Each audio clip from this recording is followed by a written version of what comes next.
Hello and welcome to Bite-Size History, History of the United Kingdom, brought to you by AI Cast. I'm your host Aidan.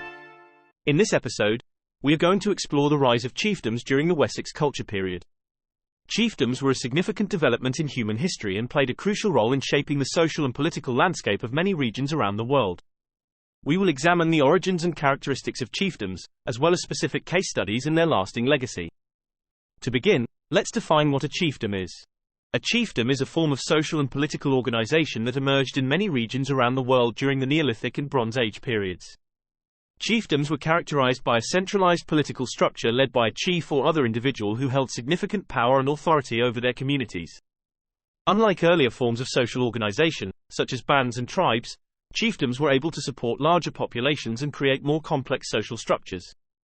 The origins of chiefdoms are complex and multifaceted. Environmental, social, and economic factors all played a role in their development. For example, in some regions, chiefdoms emerged in response to environmental pressures, such as population growth or resource scarcity.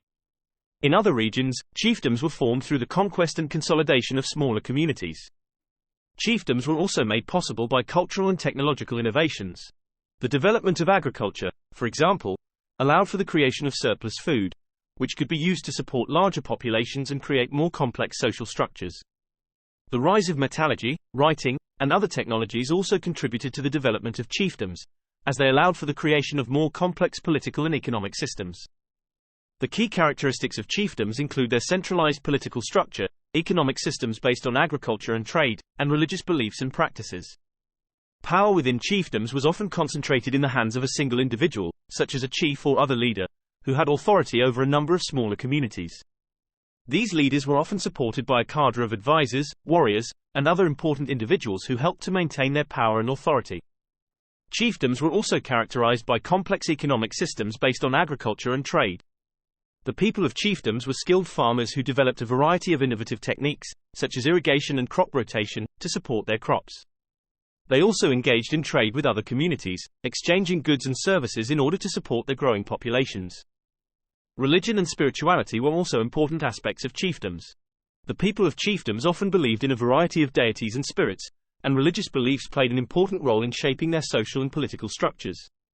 Religious leaders, such as shamans or priests, held significant influence within their communities and helped to maintain social order and stability. Specific case studies of chiefdoms can be found all over the world. The Polynesian chiefdoms of Hawaii, for example, were characterized by a complex social and political structure that was based on a hierarchy of chiefs and sub-chiefs. The Mississippian chiefdoms of North America were known for their impressive architecture, which included large earthen mounds and other impressive structures. The chiefdoms of pre-colonial Africa were characterized by a complex social and political structure that included powerful kings and queens who ruled over large territories. The legacy of chiefdoms can still be seen in contemporary societies around the world.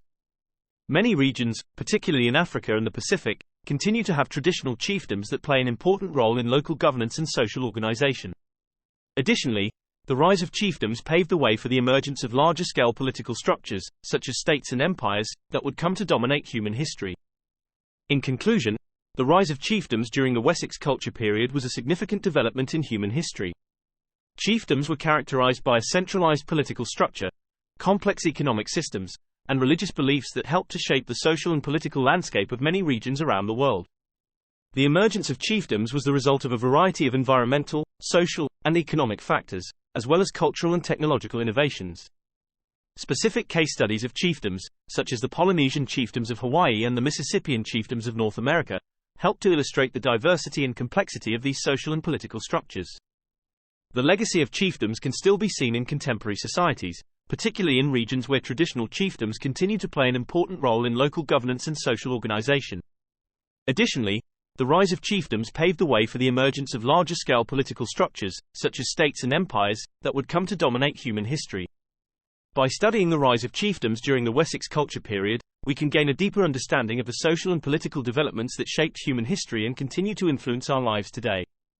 Thank you for listening. If you liked the show, don't forget to subscribe. I'll see you next time on Bite-Size History.